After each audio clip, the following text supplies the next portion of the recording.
dia yang menentukan orang-orang yang bertugas. Ini sudah mulai direkam, Bu. Silakan siapa Bapak Ibu yang mulai duluan untuk menjadi fasilitator. Bisa jelas suara saya ya kan, Bu? Jelas, Bu, jelas. Oke. Ya, silakan Bapak Ibu. Dari saya duluan, Ibu. Ya, oke. Baiklah, selamat malam Bapak Ibu yang terhormat. Di sini saya sebagai fasilitator. Dina, kedengaran suaranya Bu Dina? Sebentar, Bu. Ya Allah, ya Rabbi. Udah, Bu, dengar, Bu? Bu Dina? Udah, Bu? Suaranya nggak keluar, Bu Dina. Ya Allah, Bu. Udah, Bu. Bu, ya. Okay. Baiklah, Bapak Ibu sekalian, selamat malam, salam bahagia buat kita semua. Di sini saya sebagai fasilitator dengan timekeeper saya Ibu Hordiana Nababan. Ya, Bu, siap, Bu. Dan observernya Ibu Irma. Oke. Sebagai audiensi adalah Bapak Mangihut dan Bapak Surya. Di sini tema saya dalam fasilitator adalah motivasi mengembangkan peningkatan anak, peningkatan motivasi anak. Sebagai pendahuluan, motivasi adalah dorongan atau daya penggerak yang berasal dari dalam diri sendiri anak maupun dari luar untuk melakukan aktivitas belajar sehingga menimbulkan perubahan dan mendapatkan apa yang ditujukan. Jadi di sini saya Bapak Ibu memohon apa ya yang menjadi motivasi dari anak-anak itu, saya mohonkan kepada Bapak Mangihut dan Bapak Surya. Kepada Bapak Mangihut, saya persilahkan.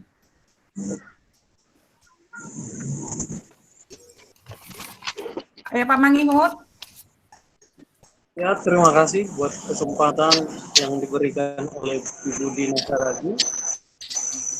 Menurut hemat saya dan pengalaman saya, untuk memotivasi siswa rasa antusiasme bersekolah, untuk belajar atau ketika beraktivitas keseluruhan di dalam sekolah, ya pertama adalah kita harus tahu belakang siswa tersebut, ya, daerah di mana, sehingga kita bisa mengetahui karakter dari budaya tempat itu seperti apa, sehingga kita bisa menanggulangi atau bisa membuat menangani siswa tersebut. Dan juga latar belakangnya itu juga dari keluarganya, bagaimana kondisi sosial ekonominya dan posisi si anak, misalnya si anak tersebut adalah anak sulung atau anak pertama.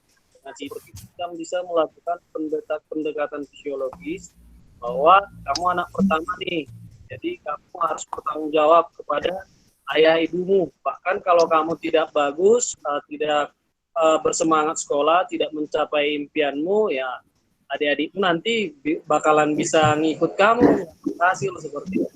Dan kita pendekatan seperti itu, kita bisa membuat suatu pendekatan juga dengan apresiasi, ya. Apresiasi. Kita harus melihat menghargai siswa tersebut dari latar belakangnya. Jadi apapun misalnya penuh dengan kekurangan, kita harus bisa menggali apa yang bisa diapresiasi dari siswa tersebut tanpa kesan pujian yang artinya tidak tulus atau buat-buat. Artinya kita bisa menghargai siswa supaya siswa tersebut menghargai dirinya. Saya tambah putus-putus nggak kedengaran loh. Iya, itu kalau dari latar belakang siswa Bapak untuk memotivasi siswa. Kalau dari pihak guru sendiri, apakah ada memotivasi siswa? Oh, dari guru sendiri ya kita harus bisa mengenal siswa tersebut. Artinya dari nilai rapot sebelumnya, artinya misalnya dia dari SMP ke SMK, kita lihat mata pelajarannya yang nilainya bagus. Jadi dari situ kita bisa membuat suatu kesimpulan kalau dia punya beberapa mata pelajaran. Nah, beberapa mata pelajaran ini ya guru yang mengambil itu menjadi modal lah buat membuat lebih menarik siswa atau lebih bersemangat lagi datang ke sekolah. Udah, terima kasih Pak Mangihut, sudah baik sekali. Selanjutnya Pak Surya, bagaimana cara meningkatkan motivasi kepada peserta didik kita? Ya, ini motivasi belajar ya Bu? Iya Pak. Terima kasih. Jadi untuk meningkatkan motivasi belajar siswa, yang pertama kita identifikasi dulu Bu, permasalahan yang dihadapi oleh siswa kita. Jadi kita harus tahu dulu sebenarnya permasalahan kita itu, permasalahan siswa itu apa, kan seperti itu Ibu. Jadi setelah kita mengetahui, baru kita mencoba mencarikan solusi tentang permasalahan yang dihadapinya. Contohnya dia bermasalah dengan keluarga yang menyebabkan dia tidak bersemangat untuk belajar. Nah, di situ kita bisa mengkomunikasikan dan memberikan arahan serta memberikan pendekatan yang membuat dia lebih semangat lagi. Itu dari psikologis dia. Selanjutnya, untuk yang dari perlu dipahami juga, untuk konsep belajar juga harus diperhatikan Bu, seperti penggunaan media, tata cara menyusun pembelajaran yang menarik, itu juga berpengaruh. Karena ada juga siswa yang latar belakangnya sudah baik, ya maksudnya tidak bermasalah dengan keluarga, dengan temannya. Ketika mendapatkan konsep belajar yang tidak menyenangkan, dia bosan. Kan begitu. Kalau sudah bosan, ini menurunkan tingkat Itu dua hal ini yang perlu diperhatikan menurut saya dan perlu diidentifikasi untuk mengacu pada peningkatan motivasi siswa. Selanjutnya, peran-peran dari orang-orang sekitar, seperti misalnya ya lingkungan sekitar, itu juga dengan sanak saudara, bisa juga dengan orang-orang yang sekitarnya. Karena dengan dia melihat, oh dengan belajar orang ini bisa jadi terkenal, nah, itu juga bisa membangun mental dia agar belajar. Mungkin itu saja dari saya Bu, sedikit saja. Terima kasih. Saya kembali. Terima kasih Pak Surya, Pak Mangihut, bagus sekali. Saya ambil kesimpulannya. 1 menit lagi. Iya, motivasi adalah dorongan atau daya penggerak yang berasal dari dalam diri murid sendiri ataupun dari luar untuk melakukan aktivitas belajar sehingga menimbulkan perubahan yang baik dan mencapai tujuan yang telah ditentukan.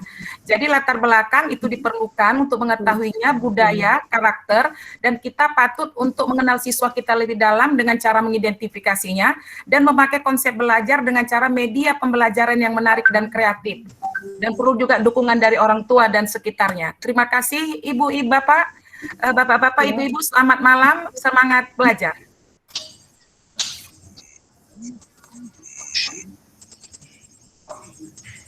Oke, selanjutnya giliran siapa Bapak Ibu? Kita 7 menit saja tadi yang kita sepakati di awal supaya kita punya waktu semuanya untuk berlima.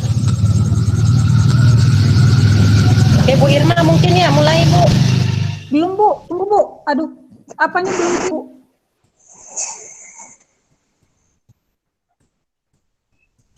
Catat di kolom chat aja Bu biar cepat. Jadi langsung terekam apa catatan Ibu sebagai observer Bu. Oke, saya Bu. Apanya soalnya putus-putus Bu. Oh iya memang Bu. Iya, makanya apa yang orang Ibu bilang pun kurang ini. Saya pakai 2 link ya Bu. Kurang bisa saya terima.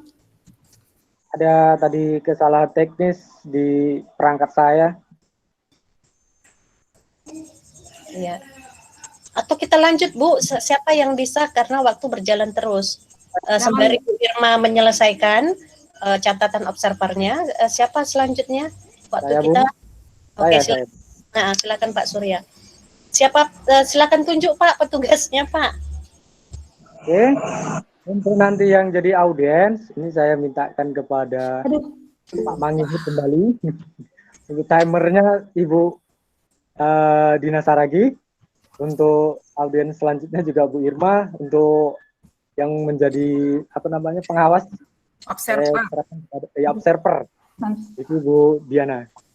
Oke, langsung kita mulai ya Bu.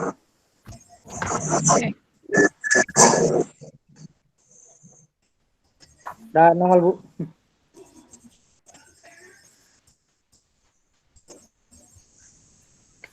Halo. Ya Bu. Oke. Ya. Ini dah. Oke. Jadi selamat malam pada Ibu dan Bapak yang hadir dalam forum kita pada malam hari ini. Di sini saya akan membahas seputar tentang bagaimana membangun semangat siswa dalam belajar. Adapun nanti yang kerangka yang akan kita konsep adalah di sini bagaimana Ibu dan Bapak mengidentifikasi atau membangun semangat siswa dan penyebab apa saja yang menyebabkan siswa tidak semangat dalam belajar. Oke, langsung kita mulai saja Bu. Membangun semangat siswa dan apa Pak? Membangun semangat siswa dalam belajar Bu. Oke, biar saya perbesar sedikit. Semangat siswa. Putus-putus Sudah Pak. jelas belum, Pak? Itu di slide nampak Bu. Semangat Slide. siswa dalam belajar. Oke. Oke. Saya mau Iya. memintakan ini pendapat dari Pak Mangihud dulu di lingkungan sekitar mengajar. Ada nggak siswa Bapak yang kira-kira semangat belajarnya itu kurang? Ya Pak. Ya, saya ulangi. Kira-kira di tempat Bapak bagaimana semangat siswa dalam belajar? Apakah tinggi, apakah sedang, apakah bagaimana? Terima kasih Pak. Dari pengalaman saya di tempat saya bekerja dan juga di lingkungan saya, tidak hanya sekedar di sekolah saya, bahwa semangat belajar daripada anak didik ini, kebetulan saya di SMK ini, jadi rata-rata rendah Pak semangatnya. Itu mungkin saya menilai bahwa anak didik tersebut dari SD, ya, dari tingkat terendah, ya, dari SD saya katakan, SMP atau masuk ke SMA, SMK, belum menemukan suatu cita-cita atau ambisi. Artinya ketika saya tamat SMK atau ketika saya tamat SMA, mau kemana saya? Apakah saya akan melanjut atau bekerja atau begitu-begitu saja? Artinya di rumah main-main seperti itu. Jadi artinya ketika saya menginterview atau mewawancarai anak didik yang baru masuk ke sekolah kami pada penerimaan siswa baru, sangat sering ditemukan siswa tidak tahu kemana arah tujuannya. Bahkan mendaftar untuk sekolah, misalnya ke SMK, itu hanya bisa kita katakan, kita gali lebih dalam, itu hanya sekedar gengsi, supaya misalnya otomotif ini, katakan keren, karena dia laki-laki, jadi harus masuk SMK otomotif seperti itu. Padahal nantinya setelah mereka tamat, jadi banyak juga alumni kami bahwa aturannya SMK itu kan bisa katakan 60-70% itu harus bekerja. Ini jadi terbalik. Jadi terbalik bisa dikatakan yang melanjut itu lebih banyak daripada yang bekerja. Jadi mereka sebenarnya sudah salah masuk jurusan SMK. Walaupun ketika kita sosialisasi, kita katakan bahwa SMK itu adalah jalur tempat masuk dunia kerja. Jadi dari situ kita bisa mengenali. Ya. Di sini saya tangkap bahwasannya di lingkungan Bapak kerja itu anak-anaknya sekolah belum karena dari jati diri dia ya Pak, memilih jurusan atau sekolah yang dituju, begitu ya Pak ya. Oke, Ya. yang saya tangkap. Sekarang ini Pak, kalau sudah Bapak mengetahui hal itu, kira-kira apa yang Bapak konsep untuk membangun minat belajar siswa dengan kondisi yang seperti itu Pak? Apa langkah-langkah sederhana yang... Jadi sebelum saya memulai mata pelajaran saya atau menerangkan tentang materi saya ada hampir pertemuan awal atau 2 pertemuan itu hanya menggali latar belakang siswa. Jadi dari pengenalan ya, dari di mana tempat tinggal, bagaimana latar belakang sosial keluarga itu sangat perlu, dan juga antusias mereka itu saya memang seperti kembali ke guru SD atau guru SMP. Saya sering membuat tugas mereka menuliskan di sebuah kertas tentang cita-cita mereka dan bagaimana tidak hanya sekedar cita-cita dan bagaimana proses yang bisa diimajinasikan oleh peserta didik untuk mencapai impiannya. Misalnya dia mau jadi tentara atau TNI setelah tamat SMK. Di bagaimana proses ke sana, ditulis dialah seperti dia harus mendapatkan sertifikat PKL yang berstandar Astra atau mau PKL, karena udah di SMK kita kebetulan sudah standar Astra, jadi dia mau PKL di Pak Surya. Oke, itu dari Bapak Bang Ihud. Saya rasa cukup menginspirasi ya Pak, memberikan jalan mereka kepada mereka agar mereka lebih paham apa saja yang harus dilakukan. Itu saya rasa kesimpulan yang bisa saya dapat ya Pak ya, memotivasi mereka dan memberi jalan seperti itu Pak ya. Saya rasa ini menarik yang apa yang Bapak lakukan, sudah baik karena membangun dan mendorong motivasi siswa ya, juga memberikan jalan berupa gambaran apa saja yang harus dilakukan. Ini saya sangat-sangat mengapresiasi sikap yang Bapak lakukan, rencana yang Bapak lakukan, karena saya yakin ini bisa membuat motivasi kepada mereka. Oke. Ini itu sedikit hanya kesimpulan saya. Oke. Selanjutnya untuk Ibu Irma, kira-kira ada nggak Bu Ya. permasalahan? Oh iya Pak, Waktunya. Iya. bisa sebentar? Permasalahan yang Iya. permasalahan Ada ya Ibu. iya Pak. Ada hal-hal yang saya kira dapat membangun semangat siswa dalam belajar ya Pak ya. Pertama sekali kita itu harus mencari tahu hobi, minat, dan bakat. Sering sekali guru-guru ini pada saat seleksi siswa baru masuk gitu tidak ditanya dulu apa sih hobi, minat, dan bakatnya, sehingga di dalam melakukan pembelajaran di kelas siswa itu kadang jadi turun semangatnya dalam belajar gitu. Dan yang kemudian yang kedua, kurangnya guru itu di dalam membuat variasi, terutama dalam kegiatan pembelajaran daring ini ya Pak ya. Kita kadang guru itu tetap saja hanya memberikan materi tanpa adanya variasi. Sekali-sekali perlu juga kita misalnya memberikan video gitu kan. Video apakah yang kita buat sendiri atau kita ambil aja video dari YouTube gitu, tetapi yang berhubungan dengan materi kita gitu. Kemudian membuat komik digital juga bisa. Kemudian kita bisa memberikan pesan suara tapi dengan menggunakan teknik bercerita. Demikian Pak dari saya. Habis, Kak. Waktunya Pak Surya. Oke, baik Bu, sampai di sinilah forum kita ini yang sudah kita lakukan. Mudah-mudahan ini bermanfaat untuk kedepannya. Oke, sampai saya tutup. Selamat malam.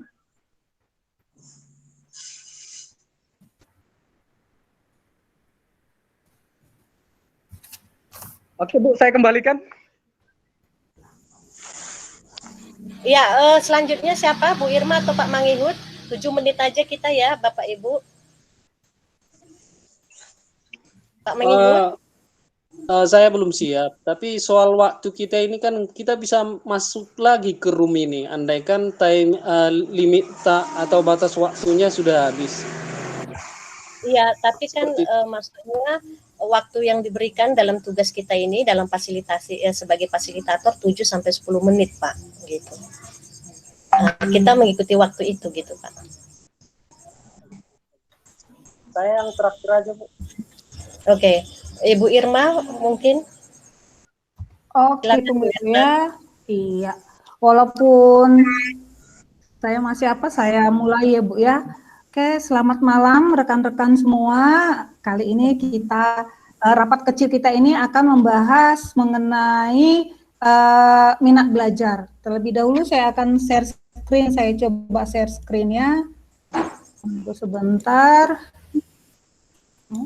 Sebentar ya Bu ya. Bentar. Oke. Ya, sudah nampak rekan-rekan semuanya, Bapak dan Ibu? Oke. Ya, sudah nampak ya Pak Roso? Pak Surya, Ibu Diana, apakah sudah nampak? Sudah, Bu. Sudah. Oke, ya. Rapat kita kali ini membahas mengenai meningkatkan minat belajar siswa pada masa pandemi di SMK Negeri 1 Siborong-Borong. Rapat yang terselenggara pada hari ini 8 Juni 2021 saya angkat menjadi materi kita karena telah banyak guru-guru gitu ya yang mengemukakan keluhannya gitu, minat belajar siswa itu kok berkurang demikian. Jadi petugas Ibu, Bu, giliran petugas. Oh lupa ya, karena Ibu langsung aduh. Karena Ibu. Oke, diulangi deh Bu dari awal gara-gara. Oke. Tunggu saya kembali dulu ke awal. Karena waktunya deh. Oke. Baik, sebelum saya memulai presentasi saya ingin membagi kerja dulu. Timekeeper saya berikan kepada Pak Surya. Bersedia kan Pak Surya? Ya, Bu.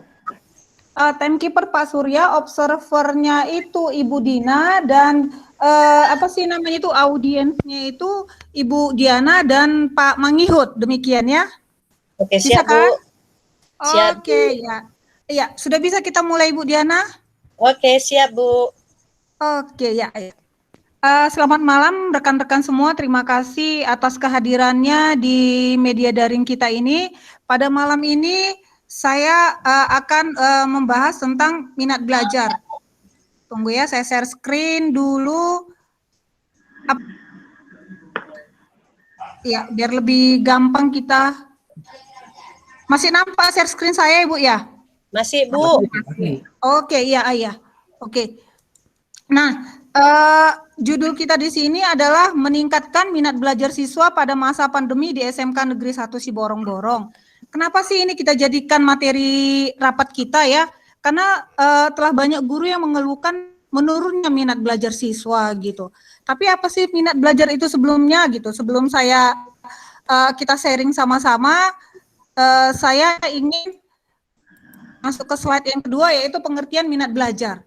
Minat belajar adalah suatu ketertarikan terhadap suatu pelajaran yang kemudian mendorong individu, dalam hal ini siswa kita, untuk mempelajari dan menekuni pelajaran tersebut. Nah, yang jadi masalah di sini, apa sih yang bisa menimbulkan ketertarikan siswa terhadap suatu pelajaran sehingga ia terdorong untuk mempelajari dan menekuni pelajaran tersebut. Nah, saya lemparkan ke forum.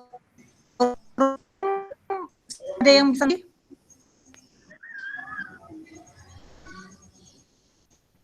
Pak Ibu Diana. Oke, terima kasih Bu. Terdengar suara saya, Bu? Iya. Ya, terima kasih untuk kesempatannya. Saya mencoba memberikan pemahaman saya bagaimana meningkatkan minat belajar semasa pandemi ini.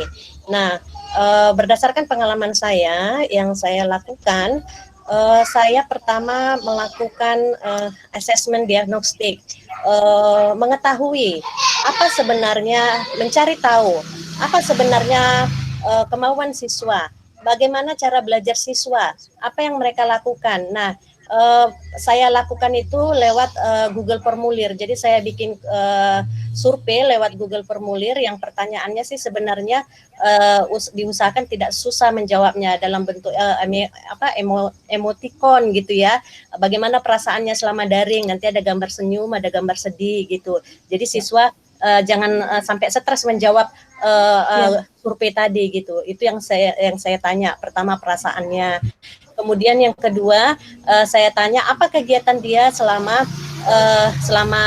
daring ini gitu ya, selama pandemi ini. Nah, dari hasil survei yang saya dapat bahwa ternyata mereka banyak bekerja membantu orang tuanya. Jadi tidak memungkinkan menghadirkan mereka pagi hari di Google Classroom. Jadi belajarnya itu hanya bisa lewat WA group. Kemudian saya tanya juga maunya mereka belajar bagaimana. Saya tanya di survei itu lewat Google Formulir. Mereka katakan mereka senang dikasih materi, kemudian dikasih tugas, tapi jangan banyak catatan dan jangan banyak tugas. Nah, berdasarkan hasil survei itu, hasil survei yang saya cari dari siswa, saya ketahui dari siswa, saya masuk lewat kemauan mereka tadi. Maka saya akhirnya hanya memaksimalkan WA group, kemudian memberikan pembelajaran tidak harus menuntaskan materi, tapi lebih banyak kepada pembelajaran kecakapan hidup. Misalnya saya pelajaran bahasa Indonesia, saya kasih materi bagi mereka bagaimana cara berkomunikasi kepada guru lewat WA misalnya. Nah, saya kasih dalam bentuk gambar-gambar materi-materi pembelajaran kecakapan hidup untuk siswa saya.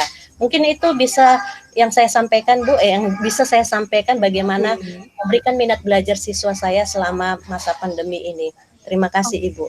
Ya, terima kasih atas masukan yang sangat bagus Ibu Diana ya.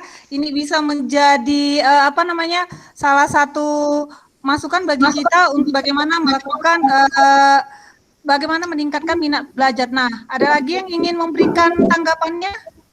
Pak Mangihut? Barangkali? Terima kasih buat kesempatan yang diberikan untuk bagaimana meningkatkan minat belajar. Seperti yang diutarakan sebelumnya bahwa sangat penting kan mengetahui Ya Pak, kurang jelas ya Pak ya? Ya, halo Bu.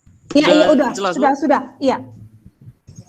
Pertama, kita harus menggali informasi dari anak didik tersebut mengapa bersekolah seperti itu. Artinya tujuannya bersekolah untuk apa? Apakah untuk formalitas seperti itu? Nah, setelah kita tahu bahwa dia memang ingin serius belajar, maka kita akan memberikan tips dan trik dalam mana dia mengembangkan minatnya. Jadi bisa kita katakan bahwa setiap siswa itu mempunyai peminatan mata pelajaran masing-masing. Tidak mungkin seluruh mata pelajaran itu disukai ya. Ada yang sangat disukai, ada yang disukai, bahkan ada yang dibenci. Nah, kita modal dan mengarahkan dia supaya lebih bersemangat. Nah, untuk mata pelajaran yang tidak dia sukai, kita bisa melakukan sharing dengan guru yang mengampu mata pelajaran tersebut. Ketika kita sudah, misalnya kita sebagai wali kelas daripada siswa tersebut yang artinya kurang minat belajarnya, maka kita bisa konsultasi dengan guru mata pelajaran yang tidak disukainya, sehingga guru yang mengampu mata pelajaran tersebut bisa memberikan perhatian yang lebih dan membuat strategi untuk mata pelajarannya lebih menarik oleh anak tersebut seperti itu.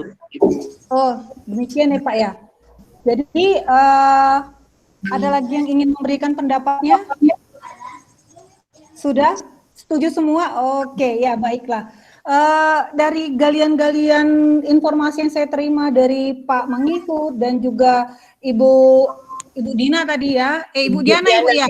Nah, saya sering lupa mengatakan Ibu Dina dan Ibu Diana. Maka bisa kita simpulkan bahwa pertemuan kita kali ini telah mendapatkan beberapa masukan di dalam meningkatkan minat belajar siswa. Yang pertama adalah pertama sekali melakukan asesmen diagnostik lewat G-form dalam bahasa yang mudah diterima siswa. Apakah itu melalui emotikon dia senang apa tidak bersekolah, terus apa-apa saja yang membuat dia senang gitu ya Bu ya. Kemudian menggali juga kegiatannya sehari-hari itu apa sehingga bisa disesuaikan dengan kegiatan pembelajaran. Yang kedua, pembelajaran yang kita lakukan itu haruslah disesuaikan dengan kecakapan hidup gitu. Sehingga dia di dalam melakukan kegiatan sehari-harinya dan untuk masa depannya itu ada korelasinya gitu. Jadi siswa nggak mengatakan dia itu belajar apa sih hubungannya dengan hidup saya, demikian kurang lebih ya Ibu Diana ya. Kemudian masukan dari Pak Mangihut yaitu perlu mencari informasi tentang tujuan si anak gitu bersekolah. Setelah diketahui tujuannya bersekolah, kita dapat memberikan tips dan trik sesuai peminatan anak gitu, karena tidak seluruh mata pelajaran itu disukai oleh siswa gitu ya. Setelah kita tahu, maka guru-guru ya melakukan strategi pembelajaran yang sesuai dengan peminatan siswa. Demikian ya Pak Mangihut, ya, apa yang saya salah tangkap apa betul ya Pak ya? Betul. Oke, ya. Baiklah, setelah kita mendapatkan kesimpulan-kesimpulan ini, maka rapat kita ini bisa kita tutup dengan senyum yang cerah. Rapat saya tutup. Demikian, terima kasih.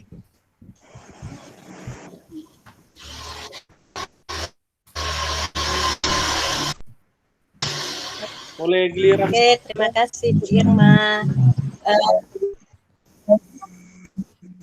Giliran Pak Mangihut ya. Oke, silakan Pak Mangihut. Silakan pilih petugasnya, Pak. Ya, sebentar Bu ya. Sebentar.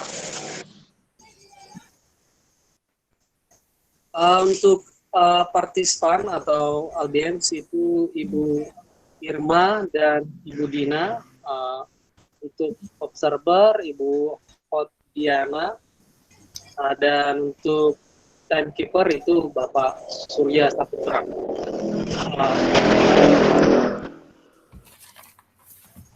Ya, saya mulai.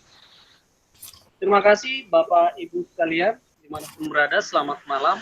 Selamat malam. Saya kesempatan menjadi fasilitator.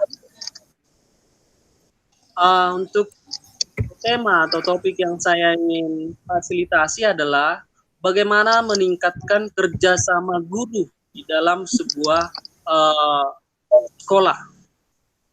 Bagaimana kerjasama guru ya Pak ya? Bagaimana meningkatkan kerjasama guru dalam suatu sekolah dalam melaksanakan program-program yang dilaksanakan tersebut. Ya. Jadi seperti itu yang bisa saya utarakan dulu sebagai awal. Nah, saya ingin mendengar pendapat dari Ibu Irma. Ya. Saya persilakan Bu. Iya Pak, topiknya sangat bagus ya Pak ya, bagaimana meningkatkan kerjasama guru dalam suatu sekolah dalam melaksanakan program-program sekolah. Nah, saya rasa ini agar program-program itu dapat dilaksanakan dan kerjasama guru dalam melaksanakan program itu dengan bagus, pertama sekali perlunya sosialisasi Pak, sosialisasi program itu gitu dari kepala sekolah, dari PKS gitu ya Pak ya, kepada guru-guru. Sosialisasinya itu seperti apa gitu, ya dibuat rapat gitu, diundanglah semua guru, dibuat undangan resmi, jangan hanya dari mulut ke mulut. Selama ini kalau saya mengikuti rapat itu, ya kadang hanya apa gitu, tiba-tiba gitu, kalaupun dibuat dari WA gitu kan Pak, kan dulu-dulu sebelum ada WA memang hanya dari mulut ke mulut gitu kan, jadi kita tidak tahu gitu, apa sih program-program yang dilakukan gitu. Kemudian setelah adanya rapat, ya kepala sekolah itu perlu menegaskan bahwa untuk melaksanakan program ini perlunya kerjasama. Jadi guru di situ yang mengikuti rapat itu tidak hanya sekedar mendengar gitu. Oh ya ada program gitu.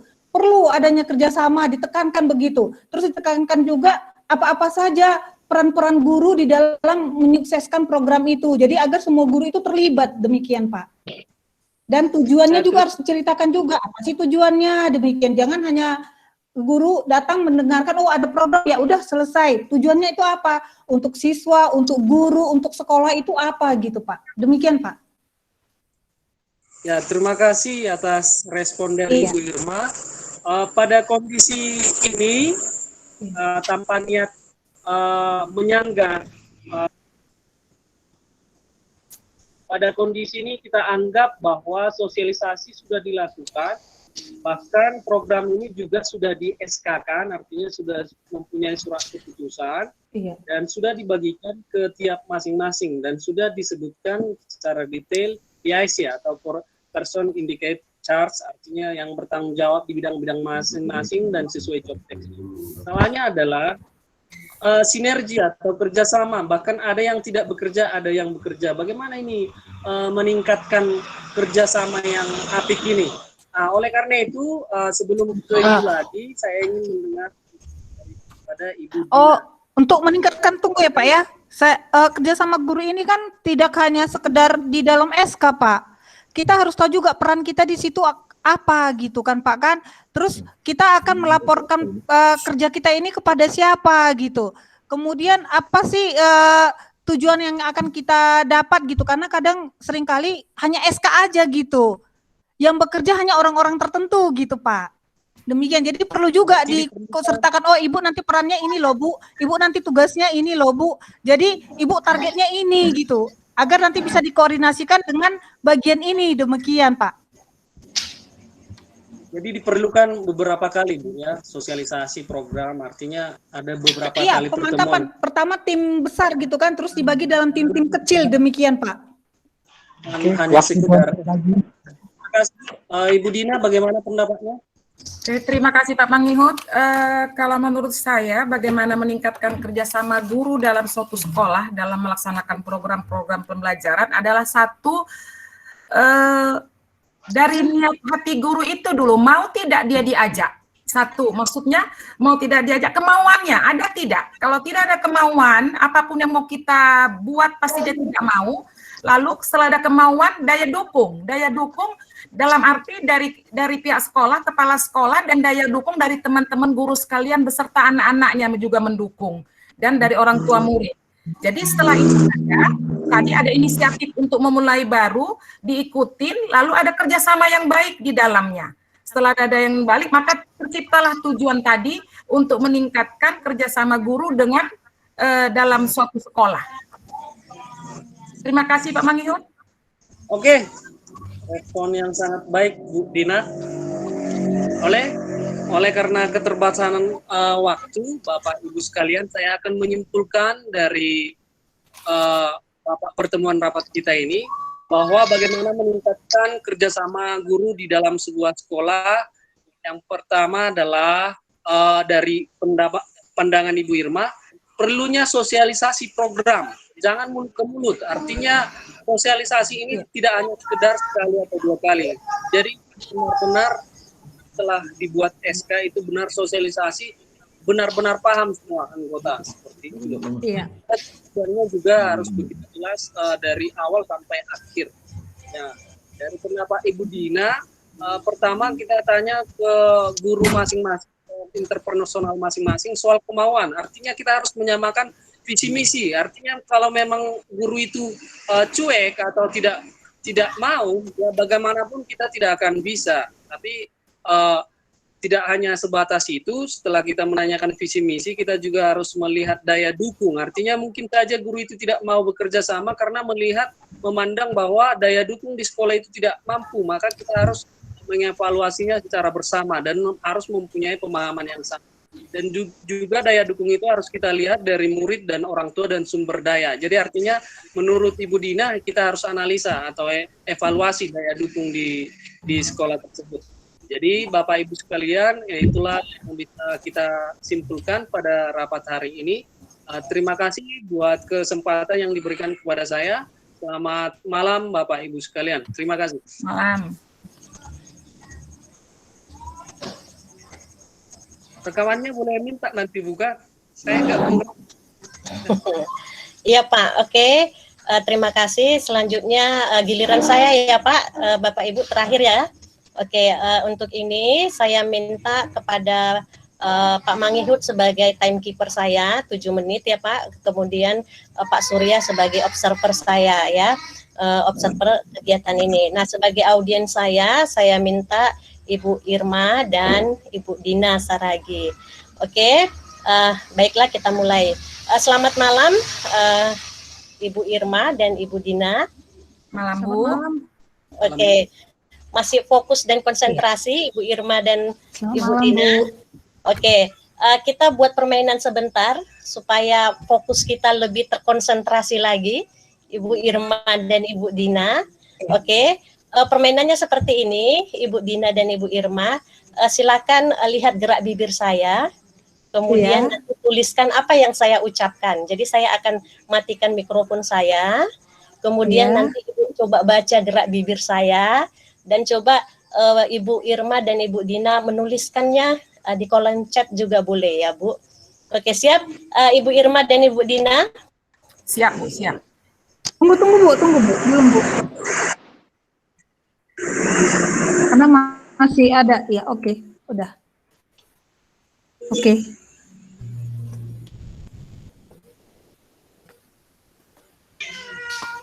Sudah Bu, saya sudah gerakkan mulut saya Bu. Silakan Ibu baca, kemudian Ibu tulis apa yang saya ucapkan di layar kamera saya.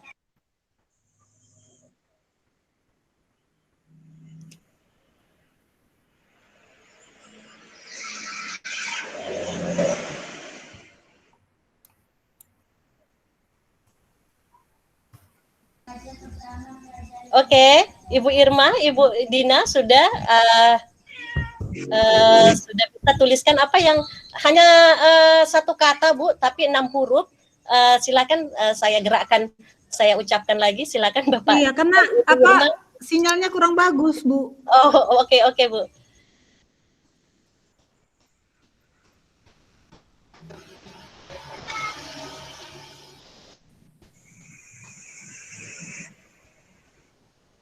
Silakan. Ibu Irma sudah mintol.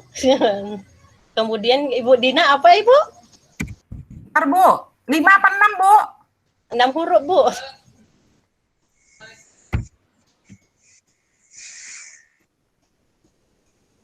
Oke, Ibu Dina menulis halo. Oke, terima kasih. Itu hanya sekedar permainan ya Ibu Dina dan Ibu Irma supaya kita lebih konsentrasi dan lebih fokus lagi. Jadi saya tadi sampaikan TikTok. Ya, oke. Kita mulai dari Ibu Irma. Boleh bertanya dulu sama Ibu Irma. Ibu Irma punya akun TikTok, Bu? TikTok, Bu. Ibu Enggak, Bu. Enggak pernah bermain TikTok, Bu? Enggak punya, Bu. Ya. Atau menurut Ibu bagaimana TikTok, penggunaan TikTok sebagai media pembelajaran, Bu?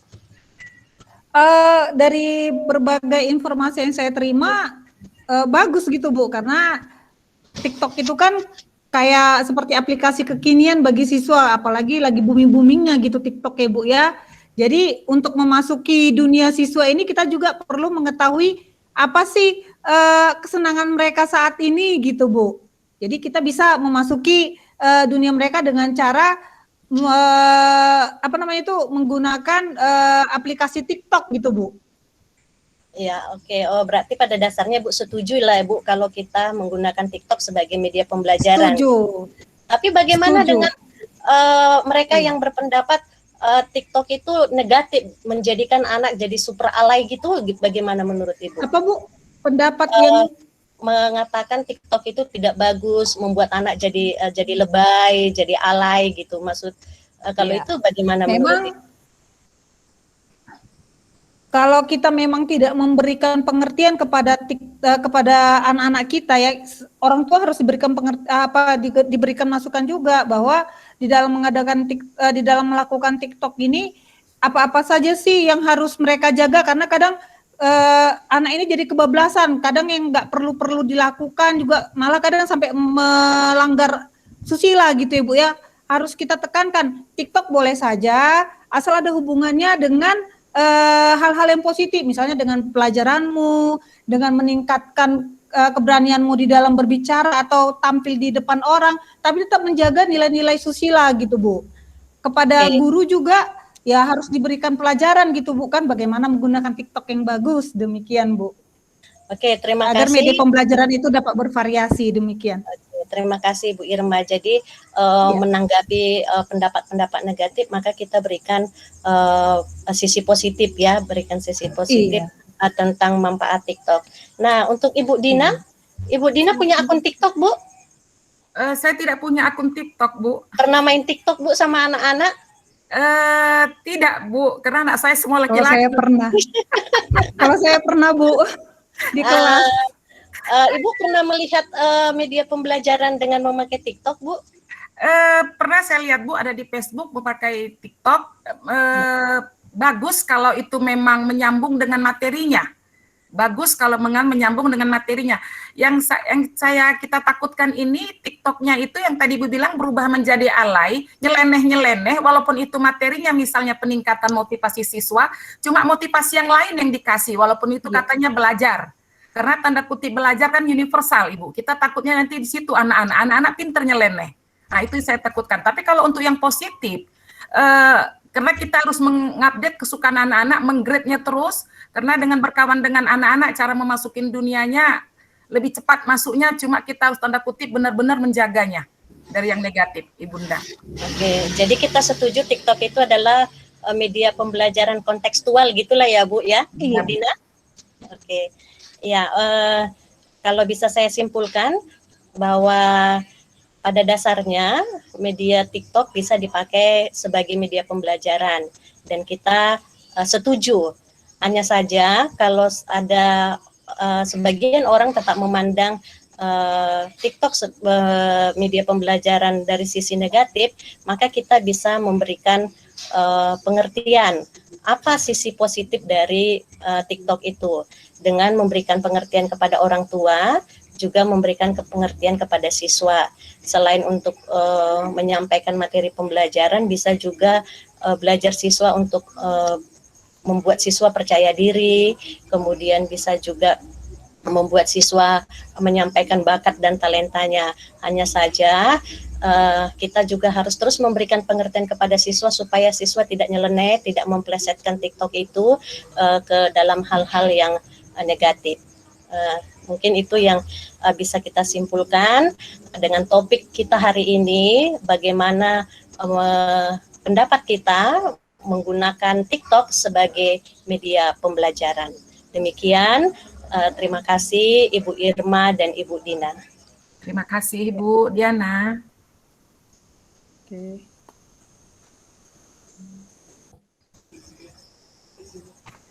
Gimana? Gimana Bu? Lihat. Udah selesai? Oke, waktu saya masih banyak ya Pak, 3 menit lagi ya Pak. Sedikit Udah lagi. pas itu Pak Manghiyut. Sudah pasti. Oke, sudah pas ya Pak. Oke. Sebelum ditutup, ada yang mau disampaikan Bapak Ibu? Rekamannya saya Ya. Ini nanti rekamannya saya coba share dalam ke grup kita tadi. Kemudian nanti kalau ada yang mau upload secara pribadi boleh, atau mau saya upload juga nanti. Yang penting mana yang bisa lah kita pakai untuk mengupload tugas kita malam ini. Iya. Oke. Iya. Oke. Terima kasih Bu. Iya, terima kasih Bapak Ibu. Bye-bye. Terima kasih. Salam. Jadi udah bisa keluar forum ini Bu? Ya, udah bisa kita keluar forum. Oke. bentar Bu. Oh ya. Bu Diana Pak Manghiyut. Ya, Pak Manghiyut. mengasih saran Bu. Mungkin Ibu sudah tahu kalau mengirim video itu melalui WA itu dari dokumen ya Bu. Oh, ya Pak ya. Kalau video nanti dibatasi hanya mungkin maksimal 3 menit. Jadi kalau kita nguploadnya pakai artinya dari dokumen kita arahkan ke videonya, itu videonya full itu dari awal sampai akhir seperti itu. Jadi kemana kita ini? Dari Saya dokumen? coba aja dulu Pak, saya coba aja dulu yang mana nanti. Kalau nggak bisa lewat video, saya upload dulu ke YouTube Pak. Pokoknya yang mana dulu nanti kita coba. Oke. Gitu. Terima kasih Bapak Ibu, selamat malam nanti semuanya. diberitahu link YouTube-nya Bu ya? Ya. Oke, Bu. Selamat malam. Out.